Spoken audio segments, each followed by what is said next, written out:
ஷேய் பெஸ்ட்டோ எல்லாம் கேட்டுக்கோடா. ஏற்கனவே வழக்கறிஞர் பூரா இப்போ பேச ஆரம்பிச்சிட்டான். ஆணும் பெண்ணும் நல்லா மாட்டி கிடக்கான். கவர்மெண்ட் வேலைக்கிறோம் மாட்டி கிடக்கான். அரசியல்வாதி மாட்டி கிடக்கான். உட்காந்துட்டாரு, கணக்கு எடுக்கிட்டு இருக்காரு. கணக்கை கொண்டாங்காக்காரு. இன்னும் யாரும் இப்போ ஃபைலை தூக்கிட்டு போகிற மாதிரி இல்லை. உட்காந்து இன்னும் கணக்கு பார்த்து இன்னும் கணக்கு ஓட்டினா சிக்கல் எல்லாத்துக்கும் சிக்கல் தான் அப்படிங்கிற கணக்கு. நீதி அரசராட்சியில் 2 கணக்கில் ஐயா உட்காந்துட்டாரு. தண்டனைக்கு உட்காந்துருக்காரு.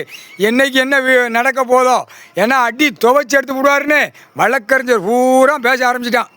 புரியுதா? விருதுநகர் மாவட்டம், ராஜபாளையம், மதுரை, சென்னை, மெட்ராஸ் வரைக்கும் உட்காந்துட்டாரு. கடைஞ்சி எடுத்து விடுவார்.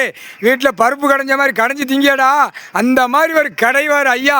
அந்த வார்த்தை விட அதான் கிராம அதிகாரிக்கு கீழே இருந்தே போடுதாரு. கீழே இருந்து ஐயா கிரிமினல் கணக்கு எழுதாரு. அழகாக சொல்லுவான், பேசுவான். கணக்கை பார்த்த உடனே இதுதான் நடைமுறை. ஐயா போட்டார். கீழே இருந்து பிடிக்காரு. எல்லாம் என்ன போடுதாரு? கிரிமினல் கணக்கு போடுதாரு. ஆகா ஓகோன்னு உள்ளே மாட்டி கிடக்கான். அம்புட்டும் தூக்கிடுவார். கையெழுத்து வச்சே பிடிப்பார். ஒருத்தன் கையெழுத்து போட்டு உள்ளே மாட்டினா அத்தனையும் கையெழுத்தை போட்டு தூக்குவார். அரசியல்வாதி, கவர்மெண்ட் வேலைக்கிறவன், பூரா வார்டில் கிடக்கிறவன் அத்தனையும் தூக்குவார்னு இப்போ தான் கணக்கை பார்த்தவொடனே பேசுவான். போட்டாச்சுரா.